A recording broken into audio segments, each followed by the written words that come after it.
Natukom l-odwa it-tajba. Din hija xandira diretta mis-Santwarju Nazzjonali tal-Madonna ta' Pinu fl-Arp Għawdex. Jiena Francesco Pijottart nilqakom għal dan il-kummentarju għal qudiesa solenni immexxija mill-Isqof ta' Għawdex Anton Tewma fl-okkażjoni ta' l-ewwel żjara uffiċjali tal-President ta' Malta Dr. Miriam Spiteri de Bono fil-Gżira Awċija, Art Twelida. Il-gżira illi fija rat id-dawl lura fil-25 Ottubru 1952 fit-triq Vajrinġa fir-Rabat ta' Għawdex. Il-President ta' Malta illum qiegħda tirfes għall-ewwel darba fil-Gżira Awċija minn meta fl-4 ta' April, jiġifieri xahar ilu preċiżament, inħatret u ħadet il-ġurament uffiċjali bħala kap tan-nazzjon tagħna. Fuq l-iskins tagħkom tistgħu taraw fil-fatt li l-President illi akkumpanjata mir-Rettur tas-Santwarju Dun Ġerard Buħaġar, mill-Isqof ta' Għawdex Anton Tewma u mill-Ministru għal Għawdex Klint Kamilleri għadha kemm daħlet propju issa fis-Santwarju ta' Pinu, il-post li hija qabel xejn xtaqet iżżur f'din l-okkażjoni tal-ewwel żjara uffiċjali tagħha. Fl-ewwel diskors inawgurali lin-nazzjon hija qalet speċifikament li hi ċittadina Maltija minn Għawdex. U propju x-xewqa tagħha li tkun qrib ukoll tal-poplu Għawċi matul dawn il-5 snin tal-Presidenza kienet waħda li hija esprimiet b'mod ċar. U hekk xahar wara illi tilħaq President ta' Malta hija tiġi f'Għawdex biex iżżur għall-ewwel darba l-gżira tagħna. Nisimgħu l-Innu Nazzjonali.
U hemmhekk assistejna għal l-Innu Nazzjonali, l-Innu Malti, l-Innu illi f'okkażjoni u fil-preżenza tal-President ta' Malta kif jitlob il-protokoll jindaq kollu kemm hu.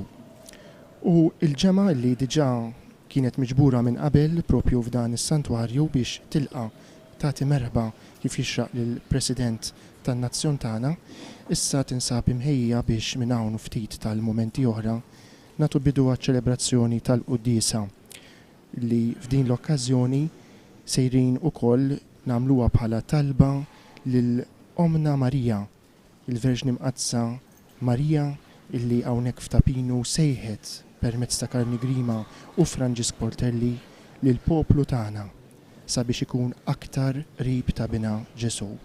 Ix-xewqa tal-President illi tiġi hawnhekk f'dawn l-ewwel ġimgħat tal-Presidenza tagħha sabiex hi wkoll tqiegħed il-Presidenza tagħha f'riġlejn u fiħdan Omna tas-sema.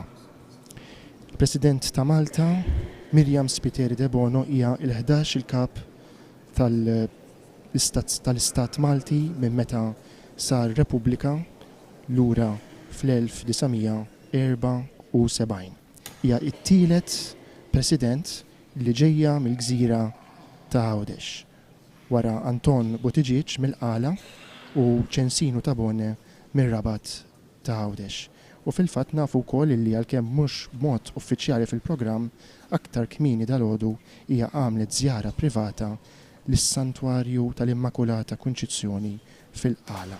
Min jaf forsi wkoll bħala sinjal ta' rabta mal-ewwel President Awċi tan-nazzjon tagħna, Anton Buttigieg, poeta mir-raħal tal-Qala. Aktar tard dalgħodu il-President tkun fi Pjazza Indipendenza, l-pjazza prinċipali ta' Gżiritna, fejn sejra tiltaqa' mal-pubbliku. Iktar tard wara nofsinhar hija se tagħmel ukoll żjara privata lill-Isqof ta' Għawdex Anton Tewma illi qed imexxi ċ-ċelebrazzjoni ta' dalgħodu fil-kurja tal-Isqof. Ninsabu fil-ħames ġimgħa ta' żmien qaddis tal-Għid, il-qudiesa ta' dalgħodu hija bil-liturġija ta' dan il-jum, jiġifieri is-Sibt fil-ħames ġimgħa tal-Għid. Il-proċessjoni tal-bidu ħirġa propju issa u is-saċerdoti li jakkumpanjaw l-Isqof f'din il-proċessjoni jimxu lejn l-altar prinċipali waqt li nisimgħu l-kant ta' dan l-innu sabiħ Paskwali.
Il-President dal-għodu hija akkumpanjata wkoll mir-raġel tagħha Dr. Spiteri De Bono. U wara dak il-kant tal-ftuħ tal-proċessjoni tal-introjtu, issa nagħtu bidu għal din iċ-ċelebrazzjoni.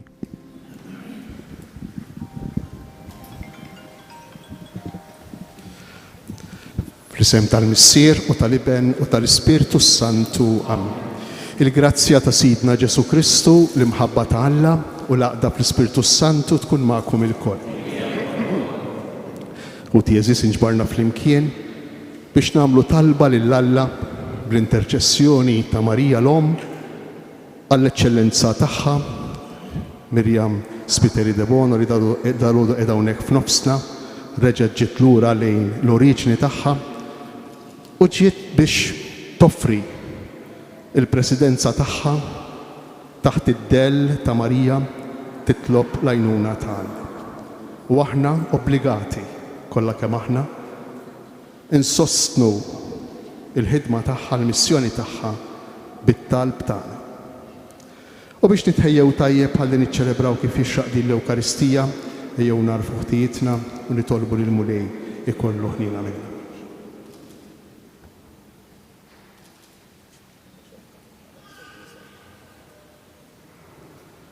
Nitolbu maħfra flimkien nistqar l-Alla li jista' kollox u lilkom ħuti li jiena drib ħafna bil-ħsieb, bil-kliem, bil-emin, billi ħallejt mirjieti, ħtija tiegħi, l-ikbar ħtija tiegħi.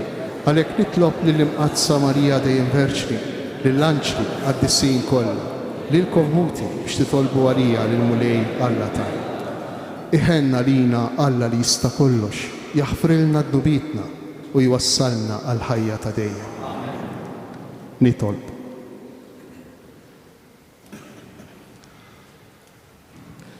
U Alla ħanin, iqaf magħna bnedmin dajfa. Biex aħna nagħmlu t-tifkira tal-om qaddisa ta' Alla mtella fis-sema meqjuma f'dan is-santwarju ta' Pinu, blajnuna tat-talb tagħha nintrefu minn ħiżulitna u ngħixu ħajja qaddisa. Bibnek Ġesu Kristu sidna li hu Alla u miegħek jgħix u jsaltan flimkien mal-Ispirtu Santu għal dejjem ta' dejjem.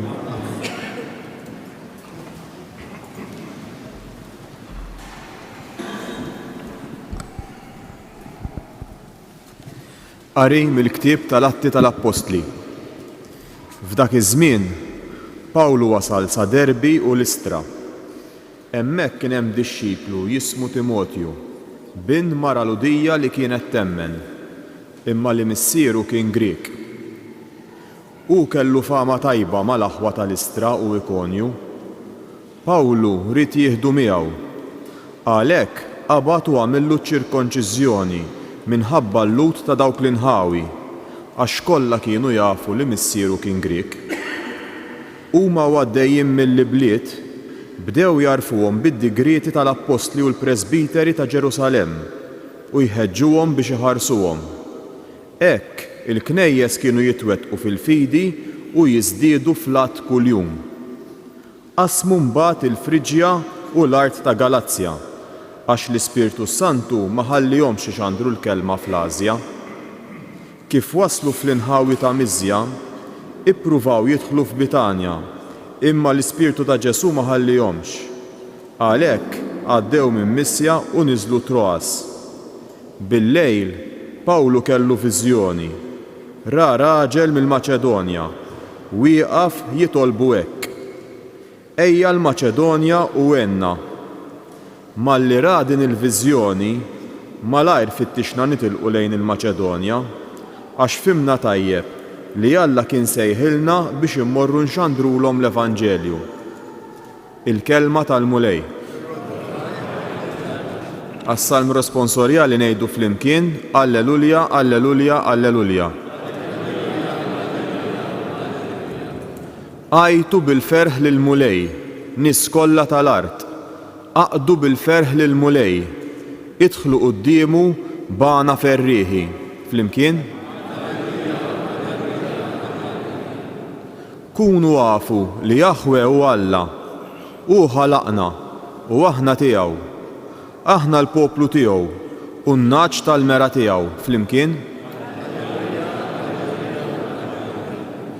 Għax twajjeb il-Mulej għal dejjem it-tieba tiegħu, minn żmien għal żmien il-fedeltà tiegħu.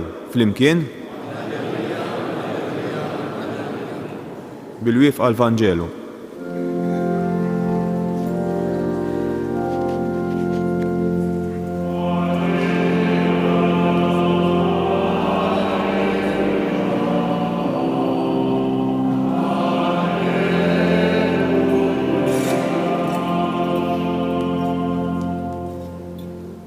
Jekk intom irxu xtajtu ma' Kristu, fitxu l-ħwejjeġ tas-sema fejn Kristu qiegħed fuq il-lemin ta' Alla.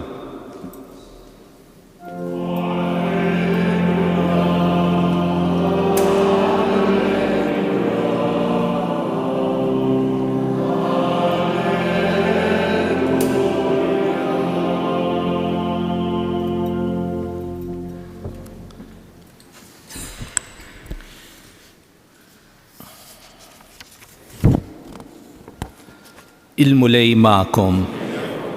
Qari l-Evanġelju skont San Ġwan.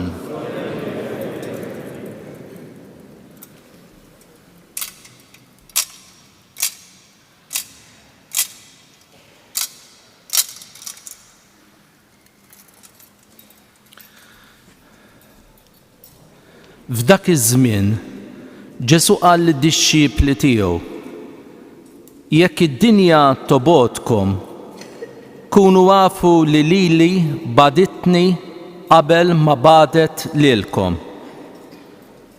Kieku intom kontu tad-dinja, id-dinja kienet tħobbkom bħalma tħobb dak li hu tagħha.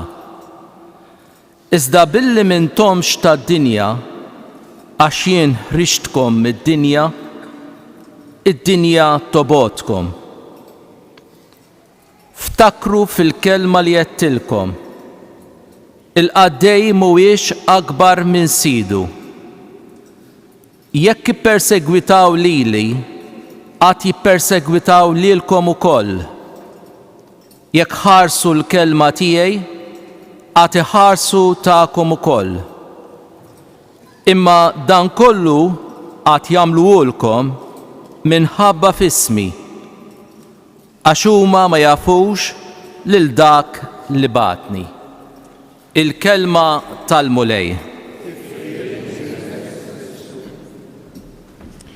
Smajna hemmhekk il-qari x-xandir anzi tal-Vanġelu minn Monsignor Dr. Joe Vella Gauci, ambaxxatur għall-UNESCO, u issa l-omilija tal-Isqof ta' Għawdex Anton Teuma. Eccellenza, onorevoli ministri, persuni distinti, sur sindku. Edin hawn b'ferħ kbir dal-għodu l-kol kemm aħna. Bħal meta familja tilqa' lura persuna li tfakkara fl-oriġni kemm tal-familja u flimkien mal-familja l-istess persuna tiċċelebra u tiftakar fl-oriġni tagħha. U hawnhekk f'dan il-post f'Għawdex tagħna dritt daqsxejn ta' gżira illi l-mulej jogħġbu jagħtik id-don tal-ħajja. Illi l-mulej laqqek ma' persuni kif diġà kemm il-darba esprimejt ruħek li għenuk tikber umanament, tikber intellettwalment, tikber emotivament, tikber fl-ispirtu soċjali, fis-sens soċjali, tikber fl-attenzjoni tal-bżonnijiet tal-oħrajn. U allura verament inħoss jien li huwa mument ta' ċelebrazzjoni u ta' ringrazzjament lil Alla. Però il-fatt li qegħdin hawn dalgħodu f'din id-dar, f'din il-Knisja, mhux biss f'Għawdex imma f'din il-Knisja. Hekk inħoss li għandi naqsam riflessjonijiet osra u żgħar, sempliċi. F'din il-Knisja jinġabru id-batijiet u l-ferħ ta' ħafna mill-poplu Għawċi imma mhux biss, Malti u forsi mhux biss. F'din il-Knisja jsir il-biki tal-għena, ta' sodisfazzjon, ta' grazzi maqluha fil-ħajja u l-biki ta' dbatija kultant ta' disperazzjoni. Il-biki kultant ta' uġieħ ta' qalb, biki ta' toħ ta' qalb. Naħseb li din il-Knisja jitassew simbolu illum u sinjal jekk Għawdex bħala gżira ifakkar fil-passat tiegħek, Aziz Eċċellenza, naħseb din il-Knisja ej sinjal u simbolu tajjeb tal-preżent u tal-futur tal-missjoni tiegħek. Għax żgur li anke ħdejk u anke fik il-poplu Malti Wawċi jixtieq isib u jiena ċert li se jsib imma se jfittex lil persuna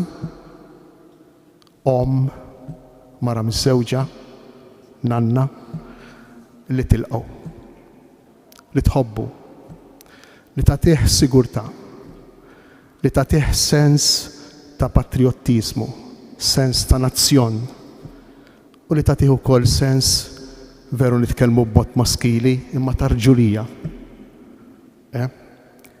Hekk jiena nħoss li kif din il-Knisja tinġabar l-essenza tal-umanità fil-verità tagħha mingħajr ħafna xinxilli, mingħajr ħafna artifiċjalità, hawnhekk kulħadd jiġi eri b'dak li hu. Jekk mhux eri f'ġismu jiġi eri f'qalbu mingħajr problemi ta' xejn, mingħajr diviżi, mingħajr kundizzjonamenti u jiftaħ qalbu quddiem din il-mara li jew kollhom. Għalhekk l-awgurju tiegħi hu wieħed. Għalik u għalina kollha kemm aħna. Jista' jkun hemm jekk ikun hemm muliet. Jista' jkun hemm muliet jekk ikun hemm mom. Il-President kif sqarret kemm il-darba ma tista' tagħmel xejn weħeda, però ejjew f'dan il-mument ta' don, ta' rigal, ta' grazzja għal pajjiżna ninaqdu l-koll flimkien biex nimxu mhux fil-bogħod, ma nkunux preżuntużi, imma nimxu pass anki żgħir il-qudiem fil-ħajja soċjali tagħna, fil-ħajja politika tagħna, fil-ħajja morali tagħna, fil-ħajja umana tagħna u għaliex le għal dawk li jemmnu fil-ħajja Kristjana tagħna. Ikun infaħħar Ġesu Kristu. L-omelija ta' l-isqof ta' Għawdex Anton Tewma, omelija ta' sew sabiħa, imqanqla u diretta illi anqlet ukoll xi ftit tal-emozzjoni fil-President ta' Malta, Miriam Spiteri de Bono, hawnhekk preżenti, l-om tan-nazzjon, nistgħu ngħidu hekk, friġlejn l-om tas-sema, is-sultana tal-familji tagħna.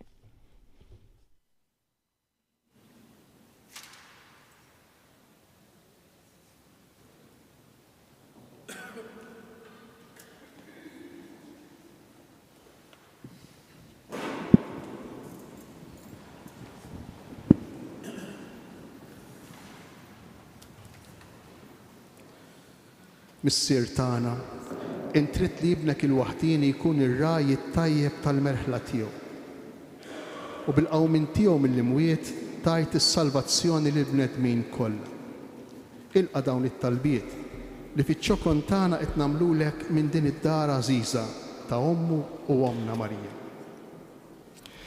Għall-Knisja fid-dinja kollha, waqdusija tiegħu il-Papa Franġisku li jint qiegħed bħala mexxej spiritwali tagħha fuq din l-art. Seddaqa bid-doni tiegħek tal-fidi, it-tama u l-imħabba biex bija sseħħ l-għaqda tal-bnedmin kollha fi Kristu. Nitolbu. Ismana nitolbuk mulej.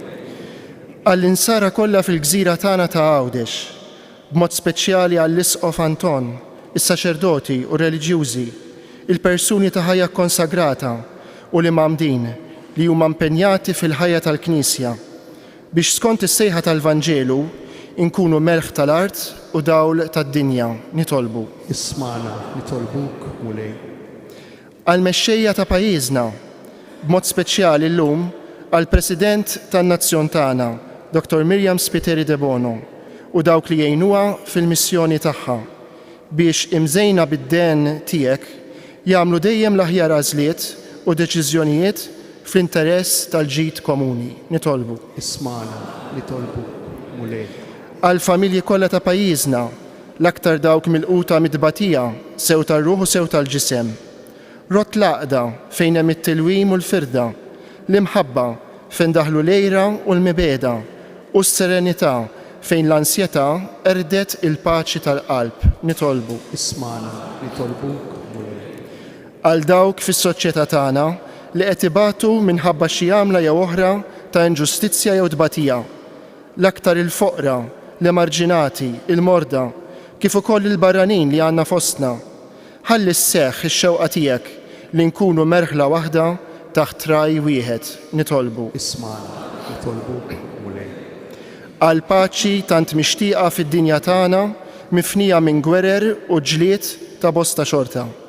Rattab il-qalb jibsa ta' dawk li għandhom fidejhom it-treġija tal-popli, kisser l-armamenti tal-qerda u reġġa' lura lil ħolqien għas-sliem li l-anġli ħabru fit-twelid tal-Messija nitolbu. Ismana, nitolbu mulej.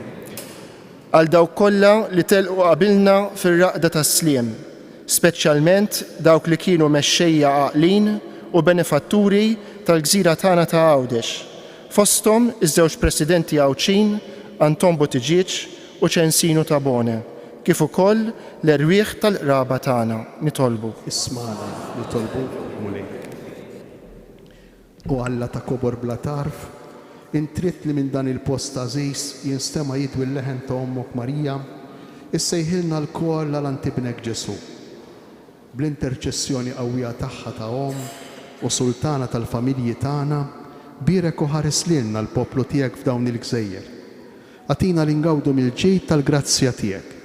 Inti li tgħix wis-saltan għal dejjem ta' dejjem. Amen.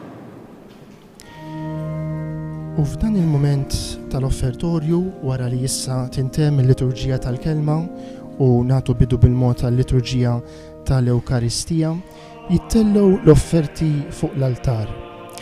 Żewġ titfal mir-raħal tal-arb minn fost il-miġema u fisem il-poplu kollu tagħna wara li diġà ressaqna it-talbiet tagħna issa jtellew l-offerti tal-ħobs u l-inbit.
Infakrukom illi dinja xandira diretta mis-santwarju ta' Pinu fl-Arb Għawdex illi permezz tagħha qed inwaslulkom il-quddisa solenni illi l-isqof ta' Għawdex Anton Tewma qiegħed jiċċelebra flimkien mas-saċerdoti Għawdxin brattaħar lill-Alla għal President il-ġdid tan-nazzjon tagħna, Dr. Miriam Spiteri de Bono, illi hija t-tielet Għawdxija fil-presidenza tar-Repubblika tagħna.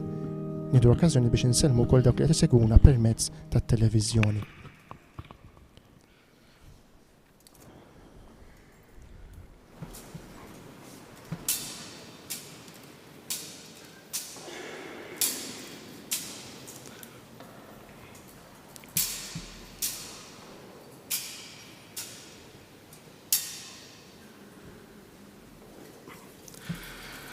Jitolbu ħuti biex is-sagrifiċċju tiegħi u tagħkom ikun joġob l-Alla l-Missier li jista' kollox.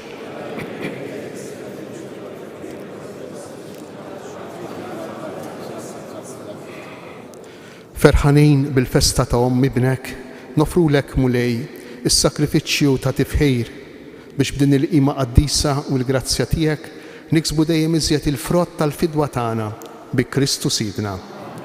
Il-mulej magħkom. Nerfgħu qlubna l fuq. Niżżuħajr lill-mulej Alla tagħna. Sewwa u xieraq tas-sew mulej missier qaddis Alla ta' dejjem li tista' kollox. Tajjeb u taġejt għalina li dejjem u kullimkien inroddulek ħajr. Infaħruk, inberkuk, waqt li qed nagħtu ġieħ lill-Verġni Mqaddsa Marija. Bil-qalb bla teba tagħha ilha qed il-verb tiegħek u stħoqilha tnislu fil-ġuf tagħha ta' Verġni. Tat lid-dinja l dak li ħalaq kollox u hekk waqfet mal-Knisja fil-bidu tagħha. Ma ġenb is-salib laqat l-aħħar xewqat tal-imħabba ta' Alla għalina biex tħares bħala wlieda il-bnedmin kollha imnislejn għal ħajja tas-sema bil-mewt ta' Kristu. Sieħbet it-talb tagħha ma' dak tal-Apostli hija u magħhom kienet tistenna l-miġja tal-Ispirtu mwiet u hekk saret ixbija tal-Knisja titlob. Imtella fil-glorja tas-sema b'imħabba ta' Omm tieħu ħsieb il-Knisja fid-dinja u tħarisha fil-mixi tagħha lejn is-sema sa ma jasal il-jum tal-mulej fis-sebħ kollu tiegħu. Għalhekk flimkien mal-anġli u l-qaddisin kollha intennulek l-innu ta' tifħir u ngħidu bl-għajda. Qaddis, qaddis, qaddis, mulej Alla tal-eżerċti, ismewitu l-art mimlija bil-glorja tiegħek. Osanna fl-ola ta' smewit, imbirek minn ġej fissem il-mulej, osanna fl-ola ta' smewit. Qaddis tas-sew int mulej, inti lajn ta' kull qdusija. Qaddes għalhekk nitolbu dawn l-offerti bil-barka tal-Ispirtu tiegħek biex isiru għalina il-ġisem u d-dem ta' Sidna Ġesu Kristu li meta kien se jingħata biex minn rajħibati ħajl ħobs ratt il-ħajr qasam tal-id-dixxipli tiegħu u qal: ħudu u kulu il-kol minn dan għax dan huwa ġismi li jingħata għalikom. Ġisem imqaddis ta' Ġesu, imsammar għalija fuq is-salib. Jiena nħobbok u nadurak, Sinjur tiegħi u Alla tiegħi. Hekk ukoll wara l-ikla ħal-kalċi reġa' ratt il-ħajr tal-id-dixxipli tiegħu u qal: ħudu u ixorbu minnu l-koll għax dan huwa l-kalċi ta' demmi tal-patt il-ġdid li jibqa' l dejjem. Id-dem li jixxerret għalikom u għall-bnedmin kollha għal maħfra ta' dnubiet. Għamlu dan b'tifkira tiegħi. Dem imqaddis ta' Ġesu imċarċar għalija fuq is-salib. Jiena nħobbok u nadurak, Sinjur tiegħi u Alla tiegħi. Dan hu il-misteru tal-fidi inħabbru il-mewt tiegħek. Nistennew sama tiġi fil-glorja. Għalhekk aħna u nagħmlu dan b'tifkira tal-mewt u l-qawmien ta' Sidna Ġesu Kristu nofrulek mulej il-ħobs tal-ħajja u l-kalċi tas-salvazzjoni u nroddulek ħajr għax oġbok tilqana hawn quddiemek biex naqduk u miċ-ċokon tagħna nitolbu li l-Ispirtu Santu jaqadna f'ġisem wieħed lilna li nieħdu sehem il-ġisem u d-dem ta' Kristu.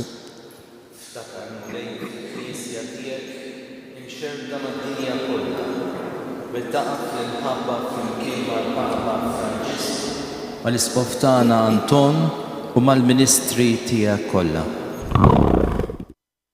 Ftakar ukoll f'ħudna li raqdu bit-tama tal-qawmien, ftakar fil-mejtejn kollha. Daħalhom quddiemek fid-dawl tas-sebħ tiegħek, ħenna għalina l-koll nitolbuk. Għatililna wkoll il-wirt tal-ħajja ta' dejjem flimkien mal-Verġini Mqaddsa Alla Marija, mar-raġel ġus tagħha San Ġusepp, mal-Apostli u l-qaddisin kollha li jgħixu fil-ħbiberija tiegħek sa mill-bidu tad-dinja. Għamel li magħhom infaħruk u nsebħuk Ġesu Kristu ibnek.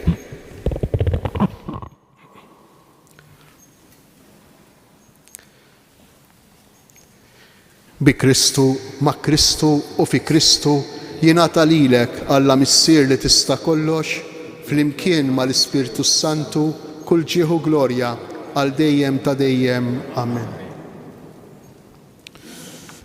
Jew nitolbu lil Mulej biex jagħtina dak is-sens veru tal-awtorità li huwa l-ispirtu tal-qadi u l-ispirtu tal-imħabba.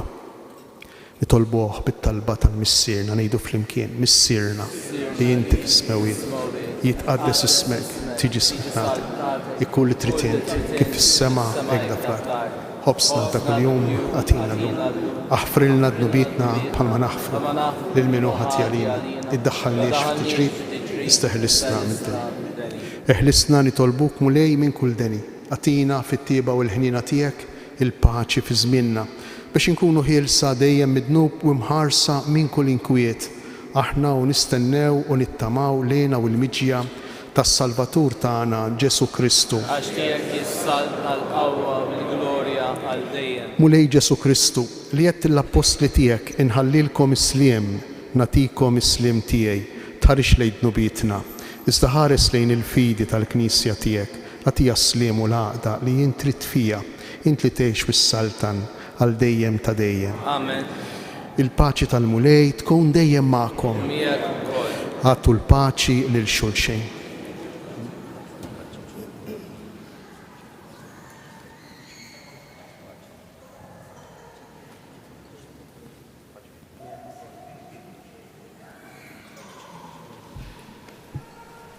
F'dan il-moment fejn iċ-ċelebrant joffri l-paċi ta' Kristu rxoxt lill-miġema, l-isqof jinżel ukoll jieħu bidejn il-President il-ġdida ta' Malta, Dr. Miriam Spiteri de Bono u r-raġel tagħha.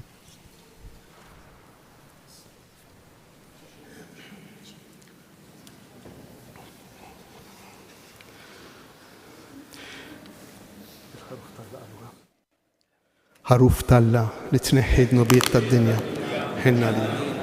Ħaruf Talla li tneħħi dnubiet tad-dinja ħinna lina. Ħaruf Talla li tneħħi dnubiet tad-dinja għattina l-paċi.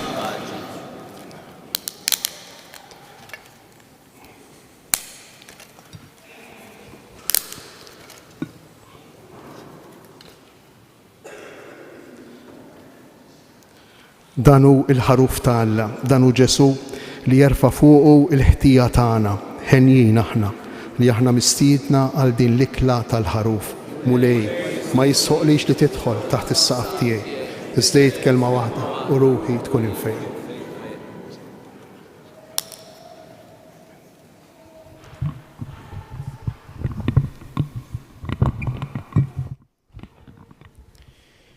Fil-verset ta' qabel l-Evanġelju meħud mill-ittra ta' San Pawl lill-Kolissin smajna: jekk intom irxu xtajtu ma' Kristu, fittxu l-ħwejjeġ tas-sema fejn Kristu qiegħed fuq il-lemin ta' Alla. U Kristu illi qam mill-mewt biex iġib is-salvazzjoni lill-umanità kollha huwa preżenti b'mod ħaj fil-kelma tiegħu u fl-Ewkaristija. Dik l-Ewkaristija, dik il-preżenza ħajja u divina illi qudiema presidenti, rejiet, ħaddiema, nies tal-familja, nies sempliċi u fqajra, aħna l-koll ulied u aħwa. Aħna l-koll parti mill-Knisja waħda tal-Mulej Ġesu. U l-President ta' Malta bħala kredenti xtaqet illi tiġi f'dan is-santwarju tant għażiż għan-nazzjon tagħna biex tistqarr ukoll il-fidi tagħha. Hija mhux biss kap ta' nazzjon illi fil-Kostituzzjoni tiegħu jirrifletti wkoll l-identità nisranija ta' dan il-pajjiż, ta' din l-art ħelwa illi tatna isimha, imma hija wkoll personalment kemm il-darba uriet il-kredu tagħha, l-istqarrija personali tagħha bħala mamda. Hija propju ġiet mamda fil-Knisja Parrokjali ta' San Ġorġ fir-Rabat ta' Għawdex lura lura f'dak is-sena illi fija hija twildet. U propju kull darba li tiġi fil-Knisja sabiex tiċċelebra l-Ewkaristija hija tistqar din il-fidi il-fidi wkoll li ħafna fiħdan il-poplu tagħna jistqarru. U jew aħna u nikkontemplaw il-Ġesu Ewkaristija li bħalissa jiġi fidejn il-fidili inġeddu x-xewqa tagħna illi il-ħajja soċjali u ċivili tagħna tkun tirrifletti wkoll it-twemmin veru f'Ġesu ħaj, Ġesu li kif qal l-Isqof ukoll aċċenna kemm fl-omilija u kemm iktar tard fil-Qudiesa jingħata lina bħala għaddej u għalhekk aħna msejħin biex inħadmu l-imħabba li hu wera magħna. F'dan il-mument ta' tqarbin imqaddes għal benefiċċju tagħkom illi qegħdin issegwu minn djarkom u ma tistgħux tersqu għat tqarbin, nagħmlu tqarbina tax-xewqa. Ġesu, jiena nemmen li inti nsabta bil-ħaq fis-sagrament tal-Ewkaristija. Irrid inħobbok fuq kollox u fuq kulħadd. Inti taf li nixtieq nirċevik ġewwa fija, imma ġala darba bħalissa ma nistax nilqek ġewwa fija sagramentalment, nitolbok li tiġi fija spiritwalment. Ejja għandi Ġesu tiegħi biex jien niġi għandek. Ħeġġiġni bl-imħabba għalik biex f'ħajti u f'mewti jiena nemmen fik, nitma' fik u nibqa' nħobbok għal dejjem. Amen.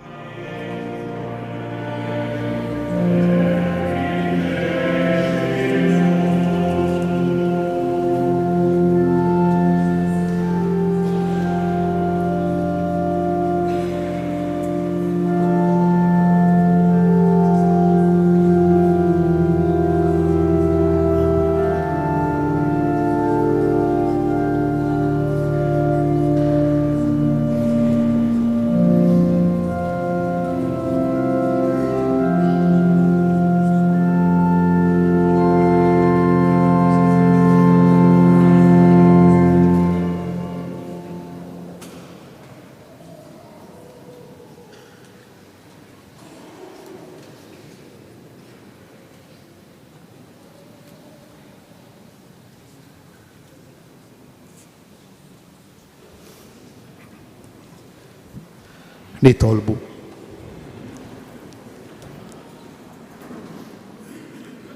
Tqarbilna mulej bis-sagramenti tas-sema.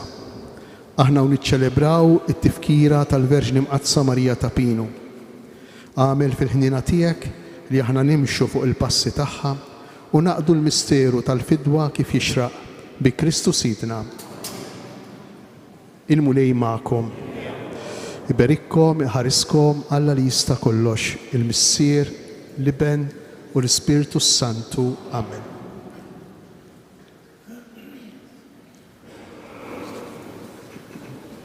F'dan il-moment tal-Qudisa se jseħ ġest sabiħ ħafna, ġest li il-poplu Malti Wawċ li jżur dan is-santwarju dejjem jagħmel. U rajnieh mod qawwi l-erba li għaddiet meta bdew il-15 l-erba din id-devozzjoni sabiħa bitħejja għal-festa tal-Assunta. Propju dak li jidħol fil-kappella tal-Madonna ta' Pinu, il-kappella illi minna fl-1883 il-Verġni Mbirka kelmet u sejħet lil Carmini Grima. Fil-fatt bħalissa l-President illi fl-ewwel intervista tagħha kienet esprimiet mod ċar illi dan il-post, dan is-santwarju huwa tassew l-aktar post għażiż illi jorbot u jaqqad flimkien il-poplu Wawċi u Malti. Il-President illi ġi propju l-isem tal-Verġni Mbirka ta' Omna Marija. Tersaq qudiem il-kwadru kif jagħmlu tant Wawċin u Maltin biex titolbu.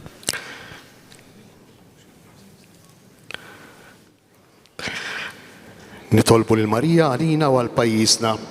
Slim għalik Marija bil-grazzja mimlija l-mulej miegħek, imbirk inti fost in-nisa u imbirek il-frott tal-ġuf tiegħek Ġesu. Qaddisa Marja Manna, itlob għalina mitinbin, issa fis-sija tal-mewt tagħna. Amen. Slim għalik Marija bil-grazzja mimlija l-mulej miegħek, imbirk inti fost in-nisa u imbirek il-frott tal-ġuf tiegħek Ġesu.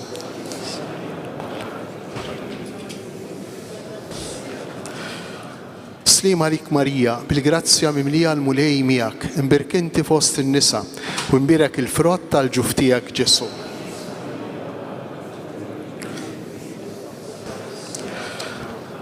O Marija li dħalt fid-dinja mingħajr teba, aqlaqna l-grazzja li noħorġu minnha mingħajr ħtija.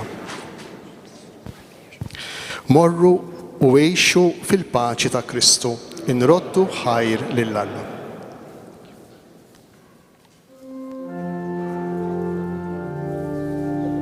Iċ-ċelebrazzjoni ta' dal-għodu tagħlaq bl-innu tas-sena Marjana, l-innu lill-Madonna ta' Pino.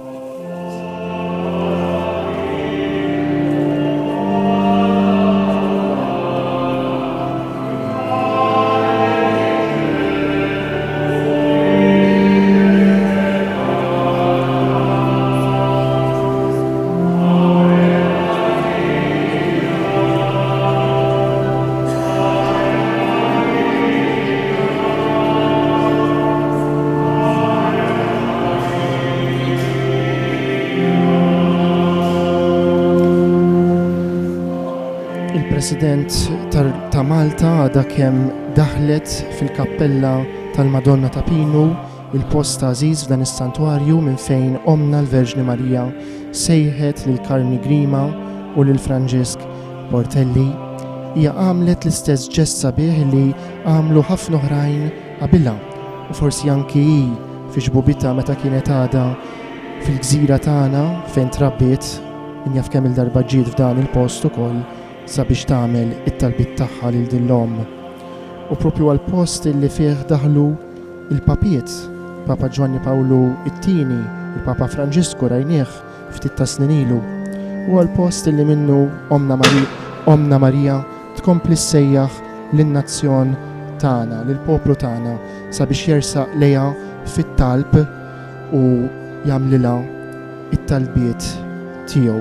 Hija illi minn dan l-imkien qaddis tkompli tgħidilna ejja għand ibni Ġesu. Issa l-proċessjoni tal-aħħar daħlet lura fis-sagristija tal-Bażilika fejn daħlet ukoll il-President sabiex tiffirma l-ktieb tal-viżitaturi u tħalli wkoll il-messaġġ tagħha fl-okkażjoni ta' din l-ewwel żjara uffiċjali tagħha fil-gżira ta' Għawdex, xahar eżatt fuq il-ġurament tal-ħatra tagħha bħala l-11 il-kap tan-nazzjon Malti. Aħna nawgurawla u nirringrazzjawha illi oġobha tiġi tagħmel din iż-żjara qabel xejn f'dan is-santwarju. Iktar tard il-President issa toħroġ fuq it-suntier tas-santwarju fejn tingħata wkoll merba mill-ġemma li kienet preżenti hawnhekk fosthom rappreżentanti tal-komunità Awċija, diversi sintki, kif ukoll il-Ministru għal Għawdex, Clint Camilleri, u membri parlamentari oħrajn miż-żewġ naħat tal-Kamra. U issa wara din iż-żjara li għamlet lis-Santwarju ta' Pino kif hu previst fil-programm uffiċjali hija tmur lura fil-Belt Victoria, il-belt ta' din il-gżira fejn se żżur l-ewwel post li huwa sinifikanti ħafna għall-istorja u l-amministrazzjoni tar-Reġjun ta' Għawdex, il-Banka tal-Ġurati fi Pjazza Indipendenza, il-post minn fejn għal diversi snin il-Kunsill li kien imexxi r-Reġjun ta' Għawdex, l-Universitas, kienet tamministra l-gżira tagħna. F'dan il-post hija wkoll tieqaf għal ftit wara hija tiltaqa' mal-pubbliku li jiġi jsellmilha fi Pjazza Indipendenza u previsti li aktar tard hija titla' ċittadella fejn fil-foss tas-sur tagħna hija wkoll tilqa' il-diversi membri tal-pubbliku, membri distinti għal riċeviment. Kif semmejt aktar kmieni, għal ħabta tal-5:45 il-lejla hija sejra żżur il-Kurja Veskovili ta' Għawdex sabiex tiltaqa' b'mod aktar privat mal-isqof ta' Għawdex u l-istaff tal-Kurja. Aħna nagħlqu din ix-xandira ta' dalgħodu waqt li l-President għada fil-fatt fil-santwarju qiegħda titkellem mal-isqof, mar-rettur u mas-saċerdoti preżenti sakemm toħroġ lura u tkompli bil-programm ta' din l-ewwel żjara uffiċjali tagħha fil-gżira tagħna. Nagħlqu din ix-xandira billi aħna wkoll mill-ġdid kif għamilna matul din is-sija li għaddiet nitolbu lill-Verġni Marija illi l-Papa Benedittu 16 sejħilha Sultana tal-familji tal-poplu tagħna sabiex tindokra jew wkoll lill-kap tal-istat tagħna, il-President Dr. Miriam Spiteri de Bono, Awċija, illi tmexxi b'den lil dan in-nazzjon matul dawn il-5 snin tal-Presidenza. L-għodwa tajba lil kulħadd.